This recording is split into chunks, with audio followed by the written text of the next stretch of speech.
Olá, eu sou o professor Jailson e trabalho na UFRB desde 2011, dando aula de Scratch para os alunos da licenciatura em Matemática. Esse vídeo eu resolvi gravar a pedido da minha ex-aluna Elizabeth Sampaio.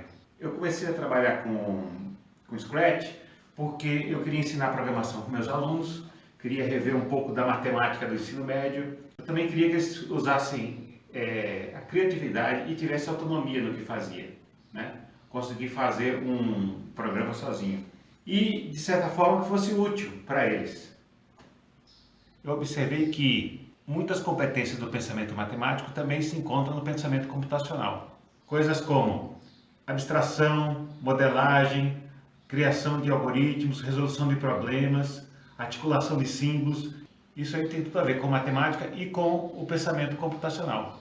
A primeira coisa que eu comecei a verificar é como que as pessoas aprendem.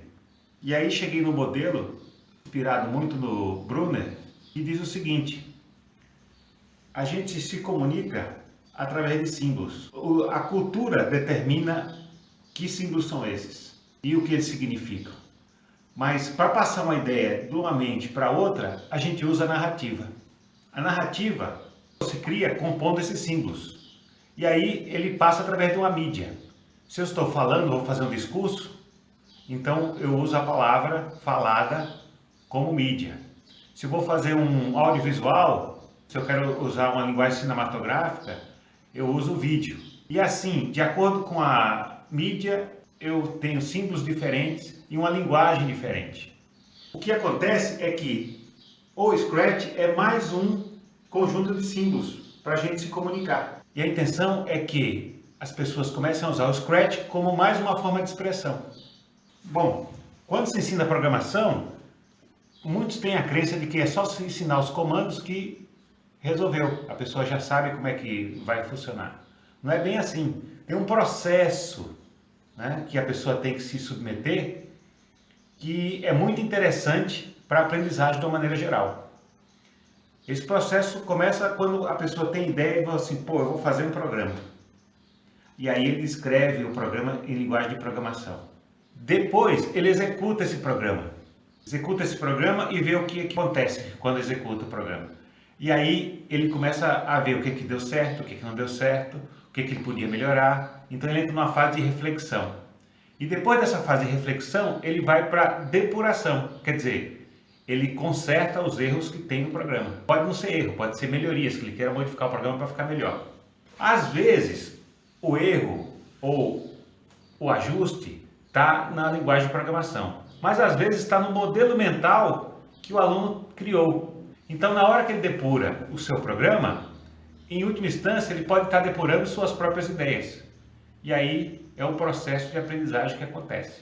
Usando o Scratch, eu notei que os alunos começaram a usar a programação como forma de expressão. E a principal colaboração do Scratch com relação às outras linguagens é retirar aqueles problemas de sintaxe. Como ele não escreve, ele puxa o bloquinho, então ele evita esses problemas que consumiam muito tempo nas aulas. Outra coisa que acontece no processo é a presença do outro aluno, do professor, do colega de classe, do colega de equipe. Esse outro, ele ajuda na hora de fazer os programas. Ele inspira na hora que ele vê o cara fazendo, fala, ó, vou fazer uma coisa diferente, vou fazer uma coisa legal aqui. E ele também serve como plateia. Então ele estimula o seu senso crítico. Assim, o que o outro vai achar? O outro também é importante para ele ter noção de criatividade. O que o outro vai achar que é criativo?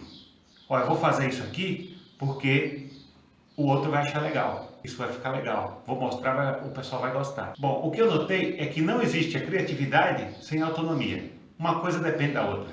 Você precisa ter uma certa liberdade, uma certa autonomia para expor sua criatividade. Nesse ponto, os alunos têm chegado muito acanhados, porque eles não estão acostumados a exercer liberdade. Isso é um processo que a gente tem que ensinar, ou desensinar o que a escola formatou. Então, eles chegam querendo fazer. Qual é o certo? Não, você faz o que você quer. Você usa sua criatividade e cria seu programa. Isso aí é uma coisa difícil, porque a escola formou ou deformou os alunos que entram para responder o que é certo e não ser autônomos. Então isso é uma parte muito difícil de desconstruir durante o curso. Outra coisa interessante é a importância das narrativas, porque as narrativas aparecem sempre. As narrativas aparecem no ensino, no processo e no produto. Na hora que eu vou ensinar um roteiro. Você faz esse roteirinho que vai ensinar o gato a caminhar. Na hora que você ensina o gato a caminhar, você ensina como é que faz um contador. Vou fazer um contador aqui de 0 até 100. Então ele aprende a fazer no processo do gato caminhar. Aí depois eu pego essa narrativa e vou fazer outro programa. Vou fazer o morcego voar como uma função senoidal.